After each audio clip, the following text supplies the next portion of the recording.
So today I'll be talking about learning in HRI. And I want to start by talking about what learning in HRI is not. So given that this is an HRI class, you're not going to be, there's not much reason for you to be looking at pictures like this of robots in entirely isolated environments. They're literally separated away from humans.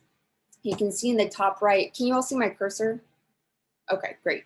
You can see in the top right, there's actually, a physical cage around the robot to keep it away from humans who could be endangering themselves if they were to get too close. They also would be able to move items around and otherwise change this like perfectly catered environment that the robot has completed and learned to complete tasks in.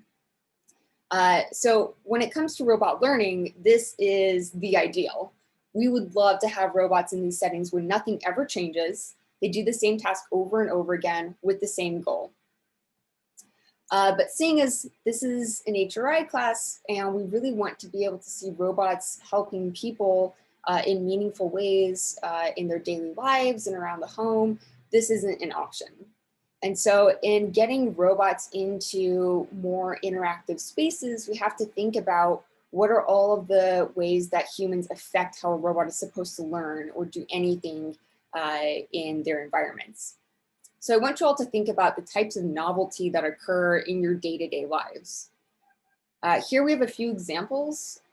We have novelty in the goals of the robot's task. So maybe an object that is picking up and carrying, that's going to have to be flexible. We have novelty in the different tools that a robot might use.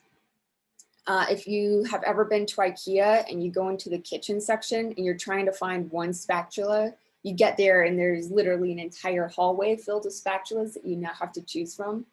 And this is something that, for you and I, since we have lots of experience with various tools that we've built up over our lifetimes, we can look at all these variations of a single object and still know vaguely how to use them, or not even vaguely. We know that it doesn't really matter what a specific spatula looks like, we still know what to do with it. But all of these variations affect how a robot should grip an object, for example.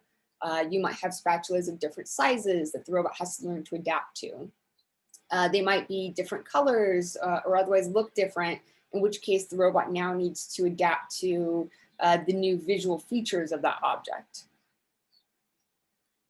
We also have changes in dynamics that we can't really foresee.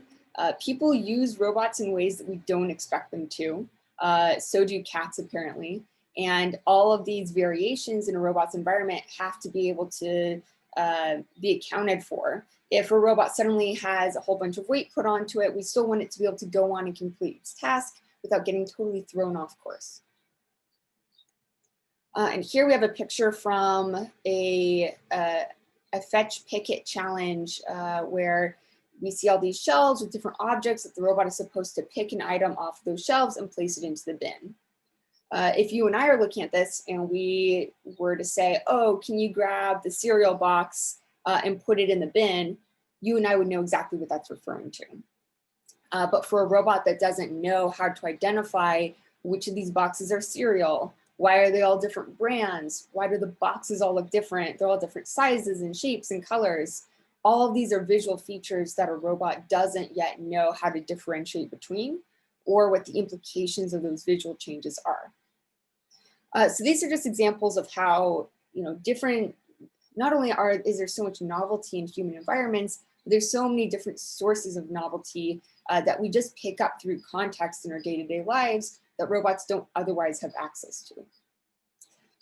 Can any of you think of other examples of how novelty might play a role in things like driving or at work or at home that a robot might also need to adapt to? And you can respond in the chat. I finally have it up. Or by turning off your mic, both are good.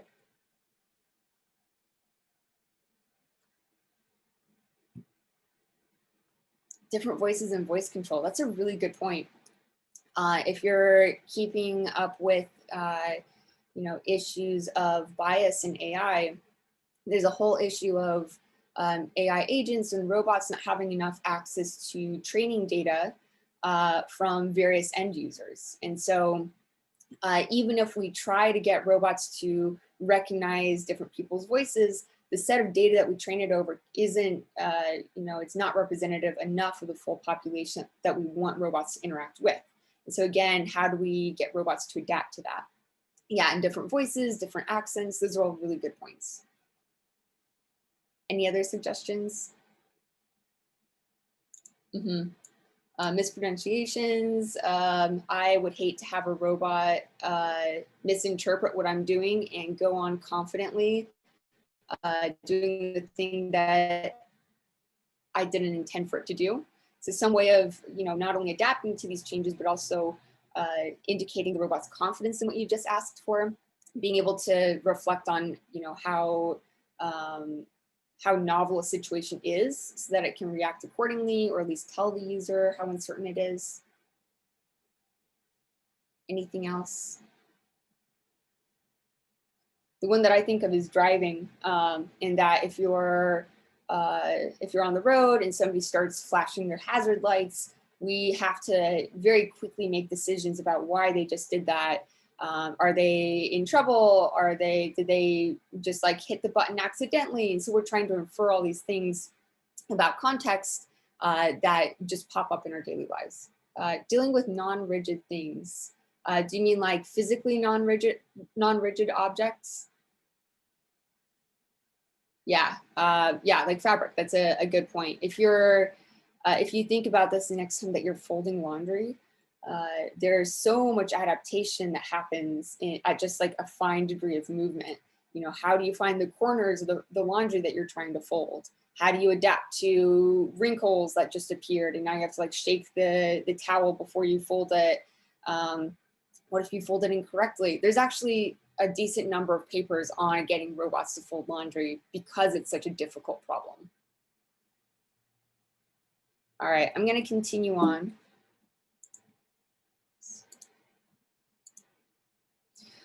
Before I move on to how exactly a robot should address these things, I want to talk first about what robot learning is.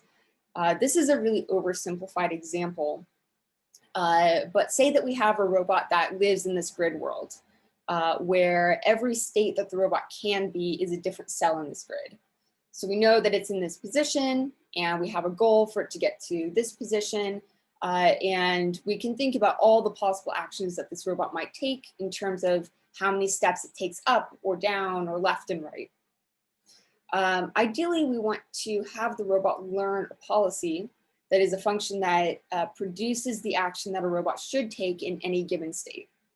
So if we feed this state that the robot is in into this function, we want it to give us the best action that the robot should take. I have a few different colored cells here. These indicate different things. So let's say that a robot can't move through these gray cells and that the red cells are some kind of penalty. So if the robot moves through it, then it is losing some reward or doing something that's not ideal. So we want our policy to be able to adapt to these things and still get us to our goal. Something related to this is a transition function. So in a perfect world, you would tell the robot to take an action and it would complete that action perfectly. In the real world, though, we have uncertainty that occurs. If a robot tries to make an action but fails, then there's an uncertainty in whether the transition that it expected to have happen will actually take place. So if we tell the robot, given your position, your current state here, if you take a down action, we expect that it'll then end up in this state with some probability. And so the robot needs to take into account, first of all, what does it expect will happen when it takes an action, as well as what is the likelihood that what it expects to have happen will actually take place. Similarly, we also need to consider the robot's reward function. So looking at this picture, we know that the robot's highest reward is going to be from getting to the goal state. We assume that it loses some reward by hitting a wall or by going through these red zones. Though at this point, just from looking at this picture, we can't tell exactly what that reward is. The nice thing is that in using a lot of various machine learning techniques, given a transition function and a reward function, the robot can learn this kind of policy on its own in an environment such as this. So if we're able to tell it what the reward function is, that its reward is highest when it gets to the goal and lower when it hits one of these obstacles, and we can tell it the likelihood of it making the expected transition from one state to another, then the robot can, in simulation, experiment with taking different actions and eventually train a policy that will provide the most optimal action for it to take in any state. So this all sounds nice. Can any of you think how this might not really apply all that well to robots in real human environments?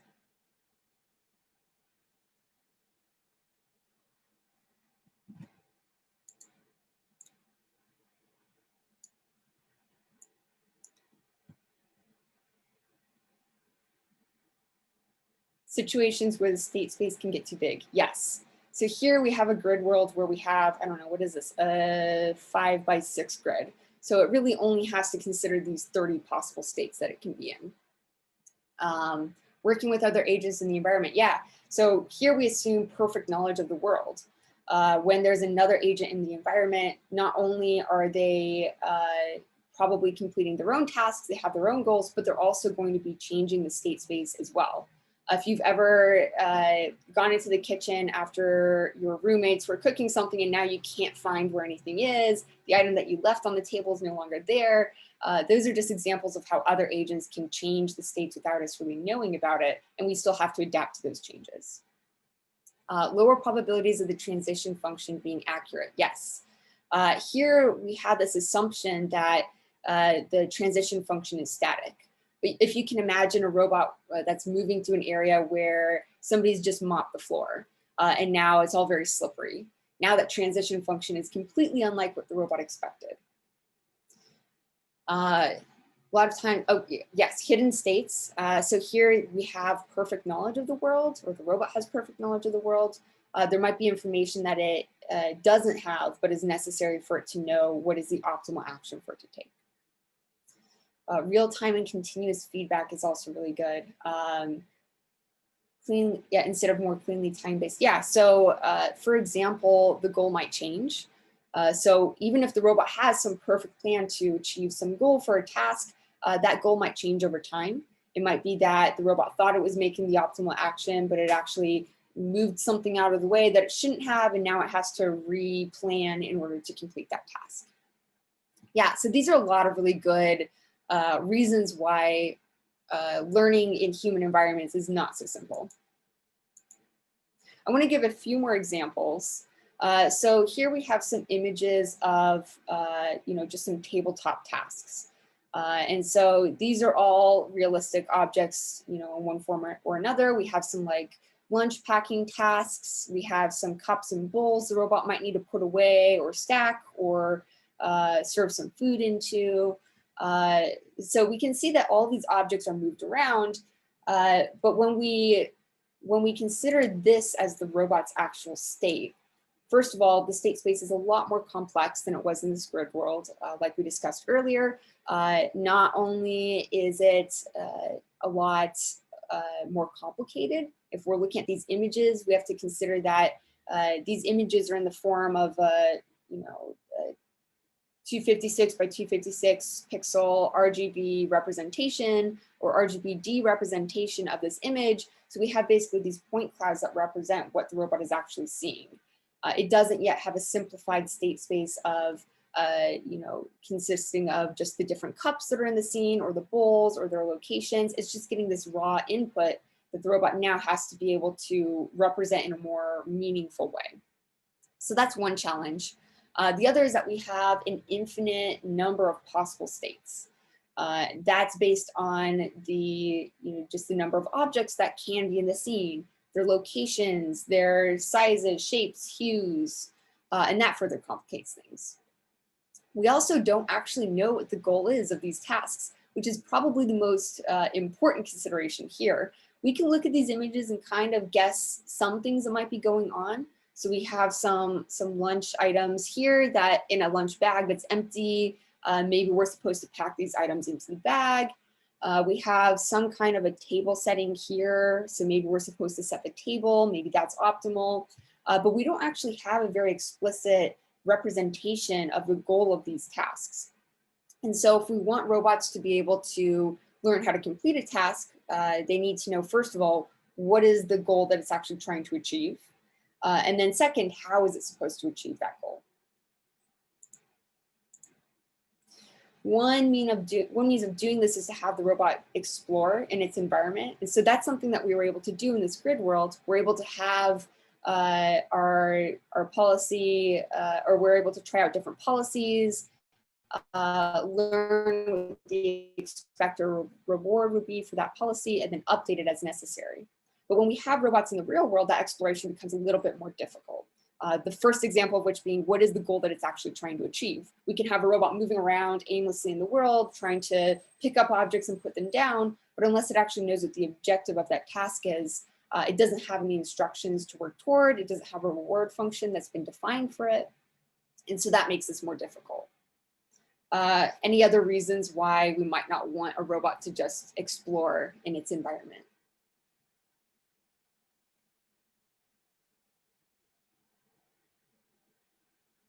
It could take too long, yes.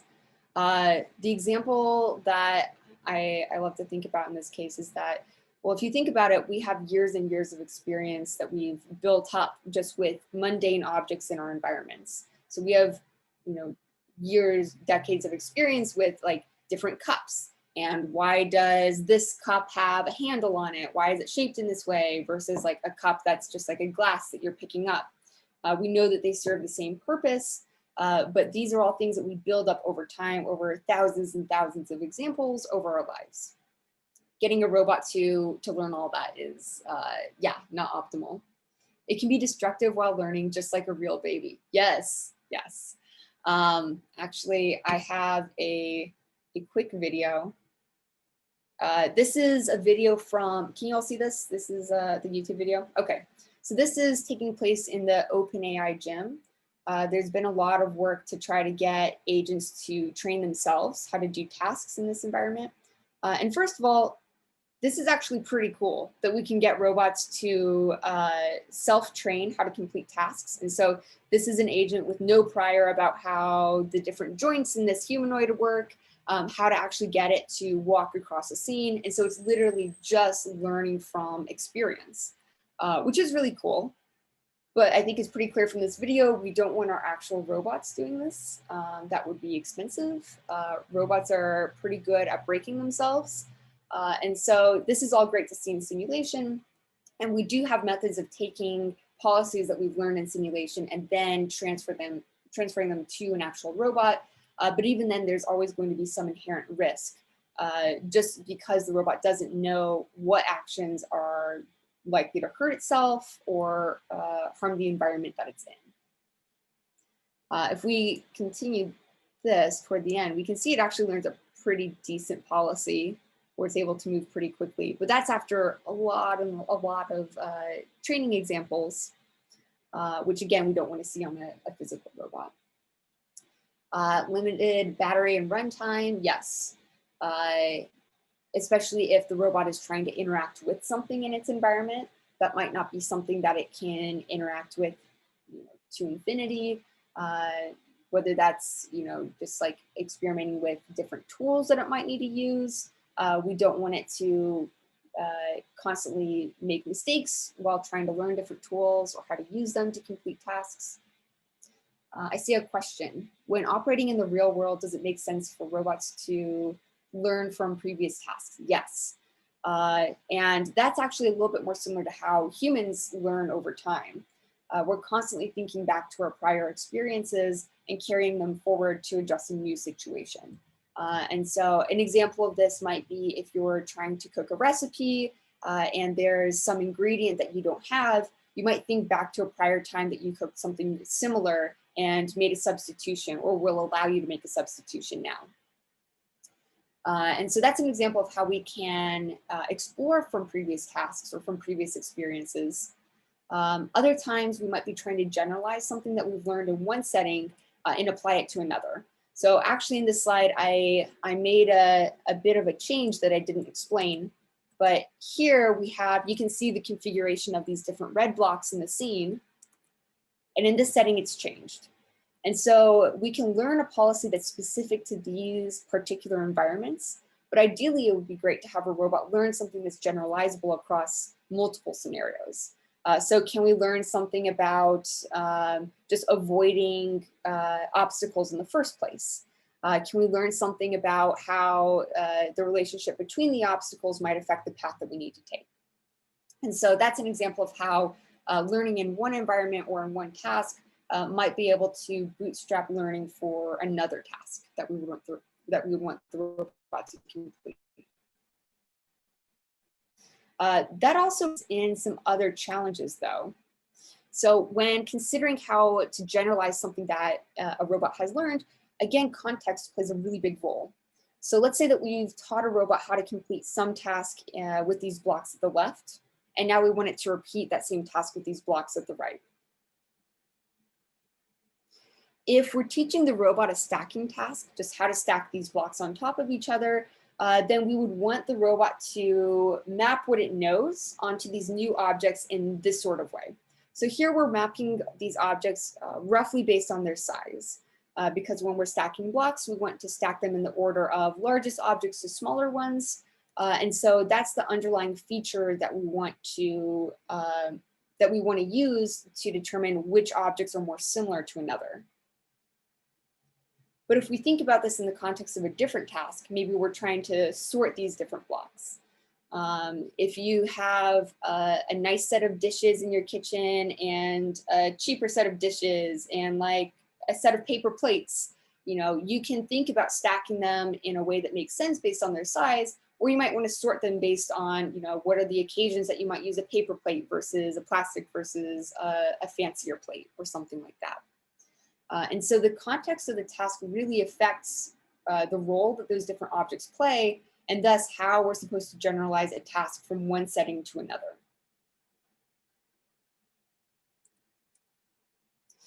So this is why we want to consider how humans can continue to play a role in learning. In all these slides previously, I've mostly talked about robots acting and learning independently. So how can robots explore in their environment? How can robots train themselves to complete a task? But remember, these are robots that we expect to see in people's homes and in people's lives. And so not only are there humans around them who are affecting the tasks that these robots should do, but ideally, these humans should also be able to help the robot out. This is something that's not unheard of when we think about how social learning plays a role in human learning. If you're going to learn how to play a game, yes, you can go pull up the instruction book online, but sometimes it's just nicer and easier to have a friend explain to you, how do you play this new game? Or if you're trying to find something that you misplaced in your house, you might ask a friend or housemate or someone who might have seen it, rather than taking on that task entirely on your own. So not only can we think of humans as being in the environments that these robots are in, but also affecting how the robot can learn about their environments and about their tasks. Something else to note here is that in all of these pictures, we have users participating in different user studies where they're actually picking up the robot's arm. They're moving around that arm to complete some task. And I'll go into that concept next.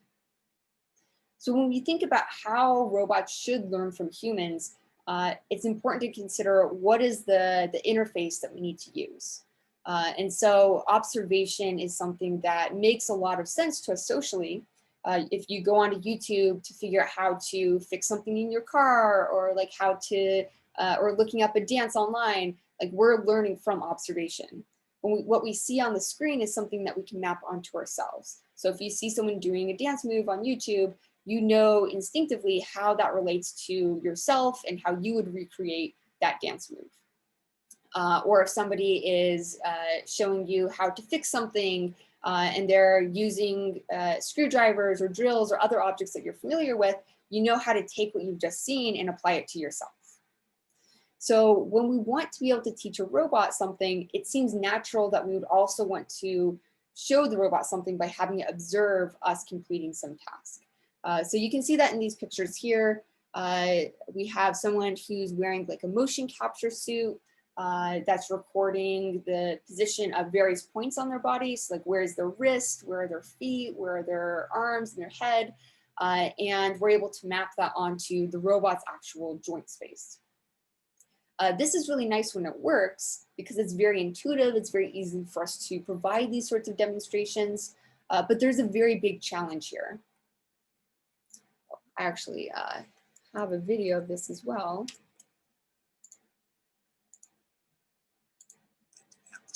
Right. Actions. We learn actions such that a robot can perform these. So ideally, it would be nice to have robots that could learn from YouTube, which is something that's been explored in prior research. How can we get robots to access this huge wealth of information that we've already uploaded online and which we're already demonstrating tasks for other people to follow? In order to do this, though, there's a lot of information that we have to track. We have to track what's going on in the video. So taking this whole state space of the entire scene and reducing it to where is the human's hand, what is the object that they're manipulating, what are they doing with that object, and trying to learn some structure of a task from that video.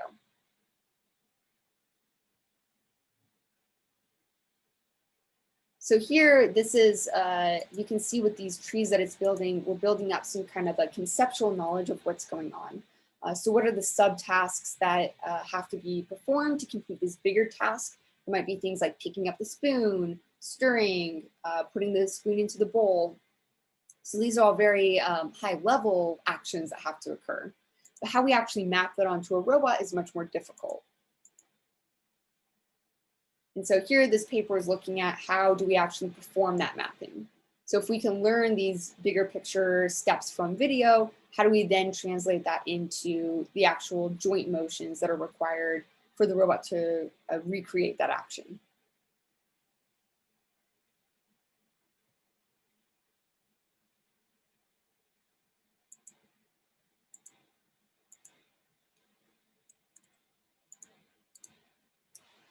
So overall, if we can learn from these demonstrations, what they provide us with are a series of state action pairs. So again, if we're trying to learn a policy that maps a state to the appropriate action, what a demonstration basically gives us is a trajectory of these various state action pairings that we know are good. We don't necessarily know that this is the optimal action to take, but we assume that the human's doing the right thing and that this is an appropriate action for the robot to take. And so it provides us with a sample of this policy, which we represent by pi, in the demonstrated states.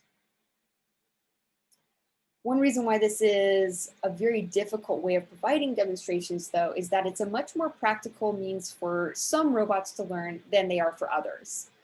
So here, this is a 7 degree of freedom arm that I've used in the past. That's actually very humanoid in its shape. It actually has 7 degrees of freedom, similar to what we have in our arms. It has a shoulder joint, an elbow joint, and a 3 degree of freedom wrist, and a very simple open and close hand motion. And so even though this may not necessarily look human-like, the kinematics are actually rather realistic for compared to that of a human. But even then, there's some limitations with this arm that humans don't have. So for example, the wrist can only rotate about 90 degrees. It can't rotate the whole almost 360 that our own wrists and arms can do. And so even though it looks like this robot is roughly humanoid, it still can't follow all the motions that a human might make. For less humanoid robots such as this one, you can see why this would be even more difficult. Here there isn't really a shoulder or an elbow or a wrist of some sort. You could kind of call this a wrist. But these are two joints that really don't operate like a wrist. They're linear rather than occurring at the same joint. So especially when you're trying to move a robot around with this kind of configuration, it can get very confusing very fast because there isn't a direct mapping from the joints of this robot arm to that of a human. I see a couple questions. Yes, there is, yeah. It's very similar to how humans can't entirely learn a task visually because there are non-visual cues that occur. And so even if we have a very humanoid robot that's observing a human, that observation isn't enough to learn what's really going on in the task, especially for very fine motor movements. If you think about using a knife to cut veggies in the kitchen, there's a whole lot of sensory information that's going on there, and these very fine motor movements that you're using to complete the task. And you can show this to a person, but that doesn't really get across the full requirements of the task or why you take the actions that you do. It's something that you really have to experience in order to learn from it. And so this challenge, so that's one challenge of observation, is that observation doesn't provide you all of the data that you need to learn from. And then there's a second problem, which we call the correspondence problem. And that is, how do we map the joints that a human has and is demonstrating with to these very non-humanoid joints that a robot might have? Any ideas on how we might estimate that mapping between the human's motions and the robot's motions?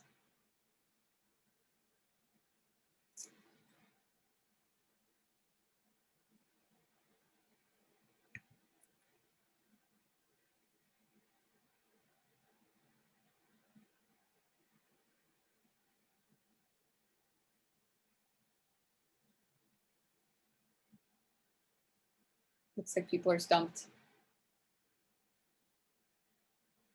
Yeah, inverse kinematics. That's a good point, in that we can either look at these demonstrations as a demonstration occurring in joint space. So we can look at it as, if you move your arm like this, we can say, oh, the human's joints move like this, where the elbow moved this many degrees, the shoulder moved this many degrees. That's one way of recording these demonstrations. Another is purely in terms of the end effector space. So the end effector, that would be for the human, that's our hands. For a robot, that might be the gripper, it might be a pincher, it just depends on whatever the robot is actually using to complete a task at the end of its arm. And so one way of performing this mapping is to completely ignore the human's joint space and only think about their motion in end effector space, meaning what is it that their hands are doing in space, and can we recreate a similar motion for the robot, even though the joint trajectory, the actual joint motions of the robot are going to be different. Kinematics, that's yes, sorry for jumping ahead with that one. So inverse kinematics is the mathematical process of saying, for a end effector position that you have as a goal, so if you want your hand to be at this position, at this orientation, what are the different joint poses that we need to get to in order to get the end effector to that position? And so that's going to be very specific to the actual robot on which this is being performed. So, the kinematics of one arm with 5 joints is going to be very different than a robot with 7 joints, or even a robot with 7 humanoid joints versus the 7 that are shown here, which are very non-humanoid. Is inverse kinematics a bad idea? Is that the question? Mm-hmm. Yeah, so the constraints of the arm will really affect the actual poses that it can achieve. And so again, what we're trying to demonstrate is not necessarily just the end effector pose or just the joint configuration, because let's say that the human is reaching to a point that the robot can't reach. Then in that case, we still want it to learn something about maybe the goal of the task, so we can observe what is it that the human is trying to do with respect to different objects in the scene. Or we can think about it in terms of where is their hand, or maybe there's something about the actual joint configurations that they're using to get there. So let me, right. So here we have some examples of that. So in this picture at the right, we have a few different tasks that the robot is learning. At the top, we have some very object-oriented tasks, where what we care about is what is the relationship between the robot and the objects in the scene. And so here it's probably going to be more of an end effector specific task, where we don't really care about where the robot's shoulder and elbows are as it's completing these tasks, such as closing a box or something like that. But at the bottom, when we have gestures, now we really do care about the robot's joint trajectories over time.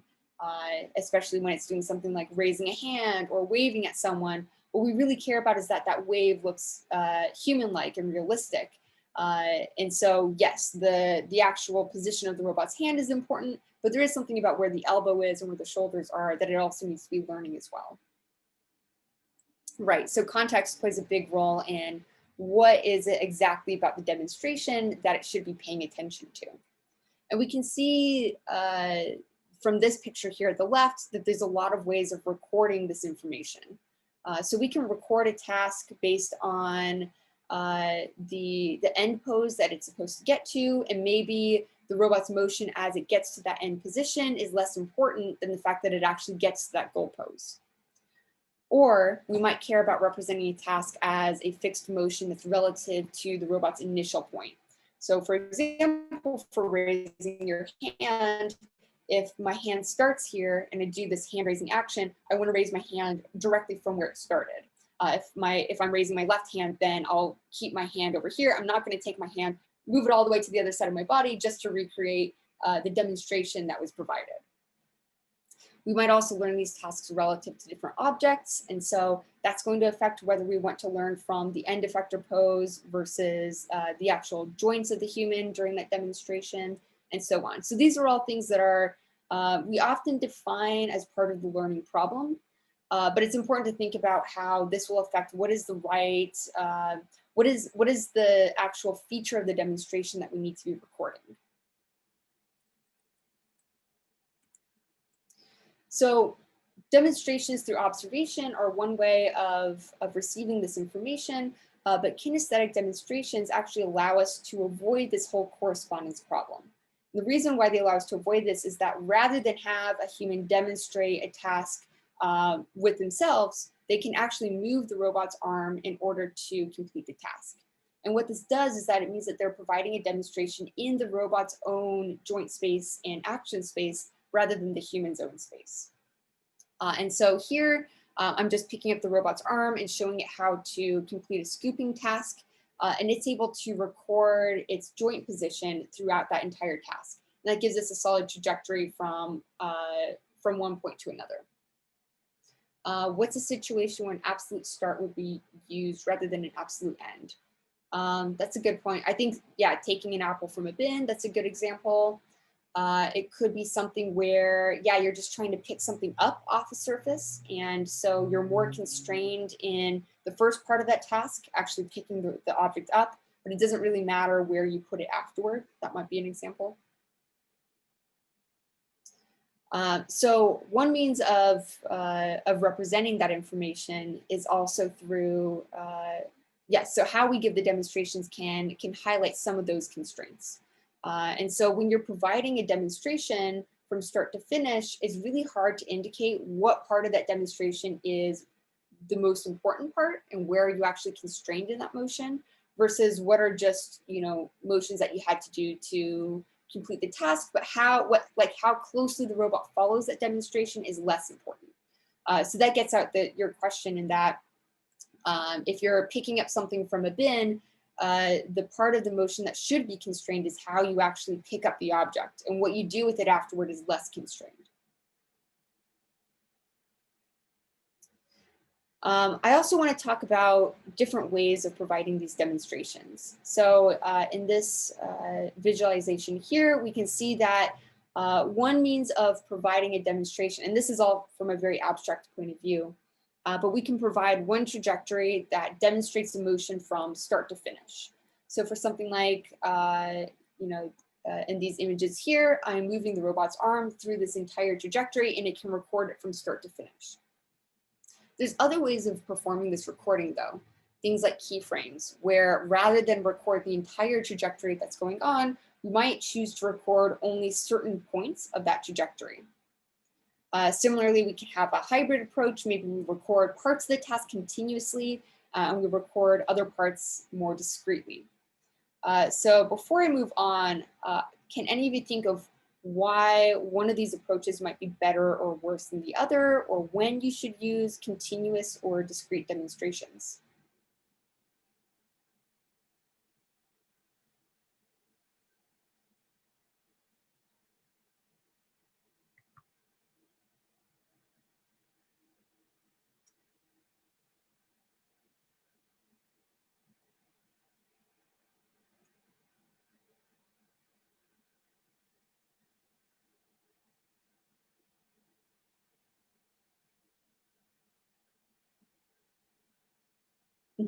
Continuous for when you care about how a robot completes a task.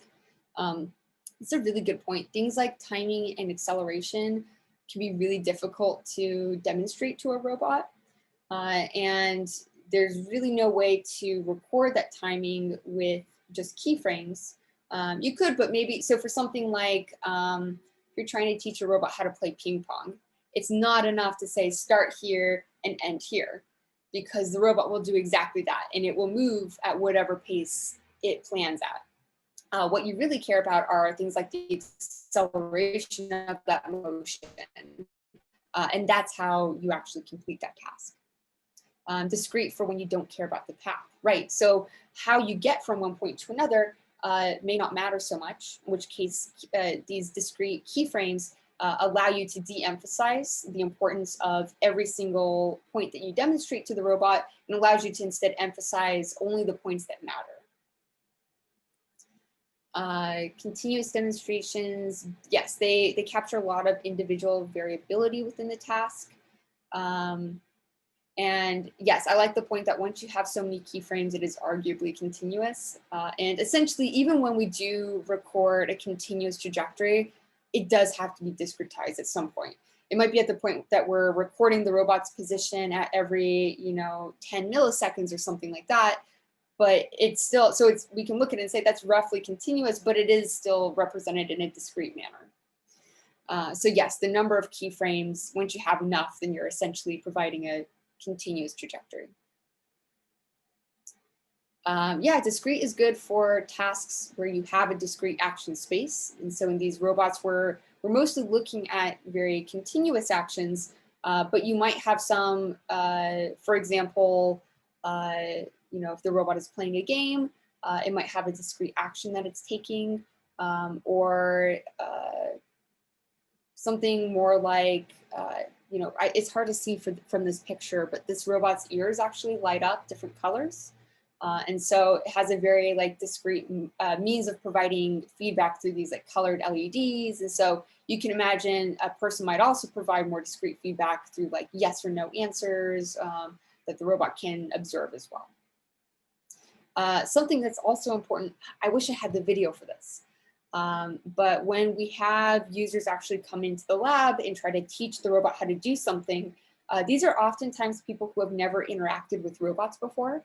And so this robot that I'm using here in this picture, it's again, this 7 degree of freedom, very humanoid robot. But even then, when you have people come into the lab and work with the robot that they've never seen before, there's going to be a lot of mistakes. Part of this is that they're just trying to figure out how the robot's arm works. They're trying to get it to reach towards something. They push the robot's arm in that direction, and then it gets stuck. They're trying to figure out, why did the robot's arm stop there? Why can't it reach to the goal? Is it because the shoulder's in the wrong configuration or the elbow's in the wrong configuration? And so what we find is that there's a lot of error that can get introduced just because the robot's, this interface that the robot is providing isn't very natural for a user who hasn't worked with robots before. And so when we use keyframes, we're essentially editing out the parts of that demonstration that don't matter. So things like moving the robot and then realizing that it got stuck and you're trying to correct what you just taught the robot. If you have keyframes, none of that, you don't have to make that correction. It's all very automatic. You can say, start here, and then try to move the robot to the next goal pose, and you can do so without being rushed. Once you've moved the robot to a configuration that you're happy with, you can then tell it to record that as another keyframe. So those are examples of demonstrations in a more continuous manner, where again, we're getting these state action pairs from demonstrations. But there are other types of interaction that actually can provide different types of information. So before we talked about a robot learning a policy that maps states to optimal actions. Something else that we might want the robot to learn is a reward function.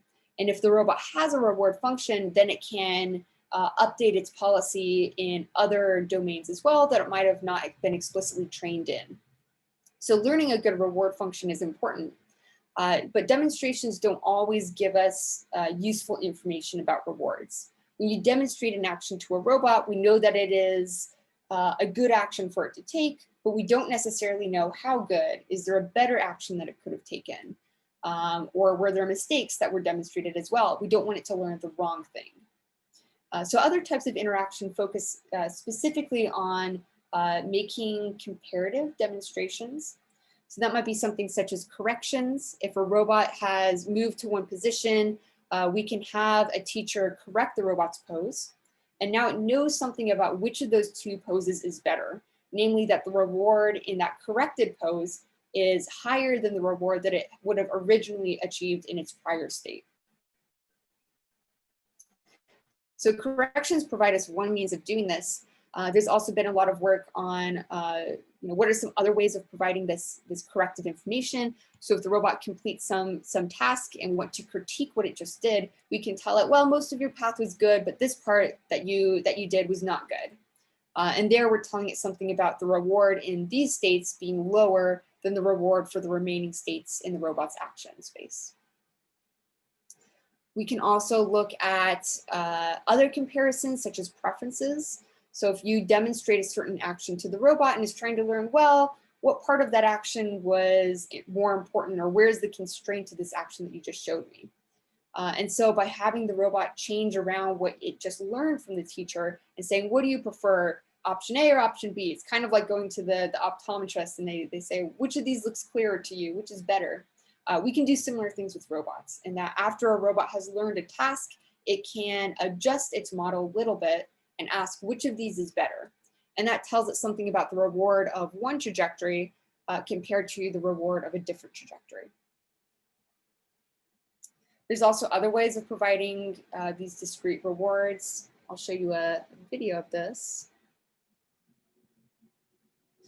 So here, this is a robot learning to keep an appropriate amount of distance when having a conversation with a person. And so the user is holding like some kind of a clicker that gives a positive or negative reward.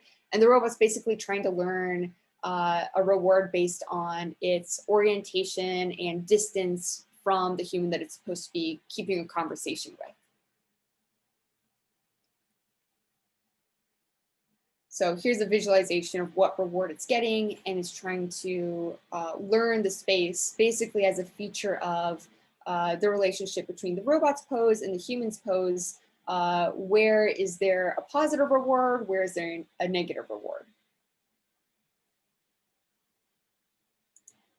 It's a long video, but yes, you can see that as time goes on, it's learning the reward space more and more clearly, meaning essentially when the robot is in this pose and the human is here, the robot should not turn left in this, but when, so you can see that as the human moves into this space, it knows that it'll achieve a good reward, a positive reward by turning left.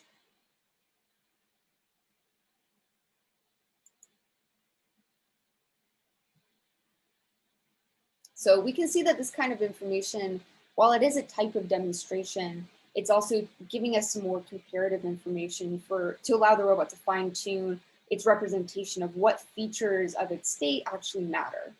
So in that video, the state that it's paying attention to is where is the human with respect to the robot? What is the robot's orientation? What is the human's orientation? And it's learning a relationship between those features of its state and the reward as indicated by the clicker. In a setting such as this one, it might be learning something about the distance that it needs to keep from either the human or from objects on the wall or from shelves. And so it's learning that it has a negative reward for passing too close to the shelf, but once it moves past it, it has a higher reward. There's a lot of ways of providing this kind of comparison or comparative rewards. This is from a recent paper that's basically showing more abstractly what is the space of possible rewards that the robot can learn from, and how do these different interaction types affect the space of rewards that it's narrowing down. So we have things like reward and punishment. We can just tell the robot good, bad, based on an action that it completes. We can give it more information, like when you're crossing the living room, avoid the rug. And now that tells us something specific about what is the feature that it should be learning with respect to, and how does that affect its reward space. We can take more drastic actions, such as the robot is doing something we really don't want it to do, and we hit the emergency stop button. And that's a very strong negative reward, that what it was about to do was very dangerous. We can provide demonstrations, corrections, comparisons. So this is a very abstract example of what these different interaction types tell us. But I wanted to include this just to show there's a lot of ways of providing this kind of comparative feedback to robots, and they all result in different training data that the robot can learn from. I mentioned on the previous slide verbal information. This is something that is a little bit more tricky in that we're very good at providing verbal teaching to each other, and so presumably to a robot as well. So if you're telling someone how to perform a task or how to complete a recipe, you might actually verbally explain that task. But in order to enable robots to actually learn from this kind of instruction, we have to map that natural language into symbols that have been grounded into the robot's actual motion. And so this is another direction of research that a lot of learning is required to be able to perform this mapping from verbal instructions to the robot's own actual action space. But if we can achieve this, then that allows us to have the robot learn from things very quickly. So if it knows what it means to place an object or turn on an object, turn off, heat the water, go to the stove, things like that, if it has this grounding of what those words mean with respect to the robot's own state and action space, then we can use those words to further train the robot. We already discussed this a little bit earlier, but learning what the robot learns with respect to is important. So is it learning, in the previous example, some of what these instructions are telling us is what the robot should be acting with respect to. So if we're telling it move this item to the stove, we now know that we're learning some action with respect to the stove. And so the robot's motion should be planned with respect to that goal object. But depending on the task, that may or may not be the right way to have the robot learn. So for gestures, we're learning, we want the robot to learn an action with respect to the global space that the robot's in or with respect to its own body, versus for object-oriented tasks where we want the robot to act with respect to the object that it's trying to move or manipulate. That's another area of research, is learning what the robot should be learning with respect to. And so this is from some of my prior research from my dissertation. I was looking at how robots should learn to use tools, and particularly how different tools result in different constraints when completing a task. So here I gave the robot a paintbrush. It doesn't know it's a paintbrush. It actually didn't even know that it was holding a tool at all. I was trying to teach it a task. And the reason why it doesn't know that there's a tool here is that in order for it to actually look at the tool and learn how the shape of that tool, the size of that tool actually affects the task, there's a lot of prior learning that has to happen. So if the robot doesn't know what a paintbrush is, it doesn't know that the bristles of the brush are the tool tip that it should be using to complete the task. And so this is all information that it has to learn as it's also learning the task itself. And so depending on the task and depending on the tool that's being used to complete that task, there are different constraints that appear. So if we're just trying to put a paintbrush away into a bucket, we care that the position of that paintbrush is constrained by the opening of the container. And we want the paintbrush to be roughly upright so that we know it's actually going into the container. Here for the second setting, if we want the robot to sweep items off of the surface, we actually don't care necessarily about the specific orientation of the robot's gripper. What we do care about is that the bristles of the brush are contacting the surface that it's trying to sweep. So for these two tasks, what we're learning the task with respect to is actually a little bit different. Where here we care about the position of the bristles with respect to the surface. And over here, we care more about the position of the robot's end effector with respect to the container. And so again, looking at different ways that we can provide feedback, I incorporated that into this problem where rather than just provide a demonstration of completing a task with a new object, we wanted to train the robot specifically what are the changes that it has to make in order to use a new tool. So prior to this, I had demonstrated a sweeping task with a paintbrush, in which I just provided an open-ended demonstration. And now I'm trying to show it how it can perform a sweeping task with a very atypical object, in this case, a mug. And so rather than just provide another demonstration of that task with a new tool, in which case the robot doesn't really know the reward function, it hasn't learned which of those changes between the two demonstrations are due to the tool versus other unknown changes in the environment. And so here, by providing these corrections, I'm telling it this is the actual constraint of the task with respect to the new tool that the robot is using. And so in this work, I looked at 3 different tasks, all using both canonical and atypical tools. So using a hammer for typical task hammering and a very atypical task sweeping. And then something kind of in the middle, using a tool as a hook. And so for all of these actions, even though the robot is using the same tool and it's grasping it in the same way, the actual tooltip that it should be using to plan its actions is very different. So for hammering, we care about the hammerhead contacting the surface of the peg. For the sweeping task, we now care about this larger surface on the top of the hammer. And for a hooking task, we now care about just behind the hammerhead, this kind of hook location on the tool. And so again, the same tools being used, but just depending on the task, that is what defines the context for what the robot should be learning the task with respect to. What is the feature of the tool that it should be using as the basis of its task? And so later in this work, I looked at how a robot can model those differences. So if this is the task that it's learned originally to sweep objects from a surface, after providing those corrections, that was enough to allow it to model the difference between the tooltip for the brush and the tooltip when using a mug to complete the sweeping task. And it's able to model those corrections and then recreate the task with a new tool like this. That's all I have for today. I know are we running a little bit short on time? I wanted to leave a little bit of time for questions about this or any other topics from throughout the presentation. Oh, if you have a hammer, everything looks like it's something to be brushed. Yes. I've gotten very interested in how robots can use tools in atypical ways because, again, this goes back to context and that because we know the context of different objects within our environments, we have an idea of which tools are typical for some tasks and not for others.